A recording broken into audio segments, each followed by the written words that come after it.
मेरी बच्ची, अपना ख्याल रखना। अब से तुम्हारी एक नई जिंदगी की शुरुआत होने वाली है। तुम्हारे ससुराल में काफी सारे लोग हैं। हो सकता है कभी तुम्हें किसी की बात अच्छी ना लगे, कभी तुम्हें कोई डांट दे, लेकिन कभी उनकी बात का बुरा मत मानना।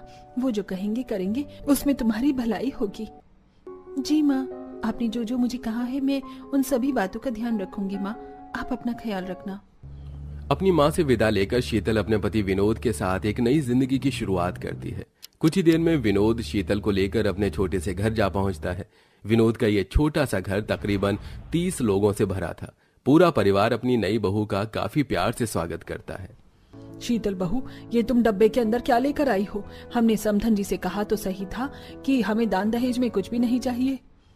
माँ जी, वो आपने मना तो किया था, लेकिन इस तरह खाली हाथ भेजना मेरी माँ को ठीक नहीं लगा।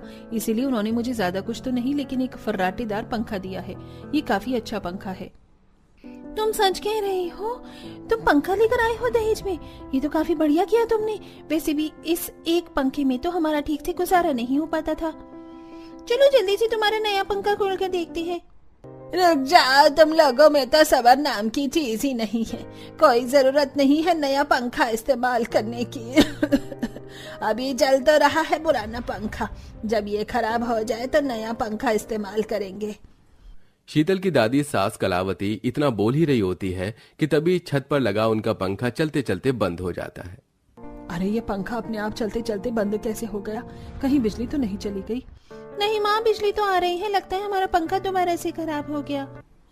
नाक में दम करके रख दिया है। 1 हफ्ता पहले ही तो इसे सही करवा कर लाया था, अब दोबारा से खराब हो गया। अब लगवाओ दोबारा पैसे इसे ठीक करवाने में। कोई जरूरत नहीं है दोबारा पैसे डालकर इसे ठीक करवाने की। नया पंखा लेकर आई है तो क्यों नहीं इसी का इस्तेमाल कर ले। भैया बिल्कुल ठीक कह रहे हैं। इसी बहाने हमें इस नए पंखे की ठंडी ठंडी हवा खाने को भी मिल जाएगी।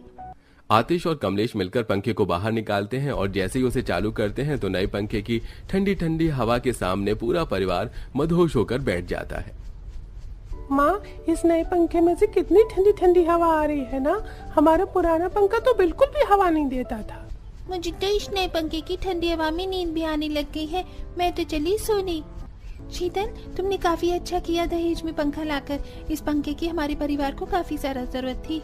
अब तो नए पंखे की ठंडी ठंडी हवा में बैठकर हम सब चाय भी पी सकते हैं।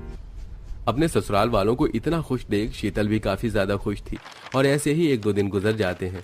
शादी की सारी रस्मों के बाद अब शीतल घर की जिम्मेदारियां संभालने लगती है। भाभी, आज तो काफी सारे कपड़े रखे हुए हैं धोने के लिए। मैं कपड़े भीगने के लिए डाल देती हूँ। तब तक आप लोग भी आ जाइए, साथ मिलकर धोएंगे तो जल्दी धुल जाएंगे।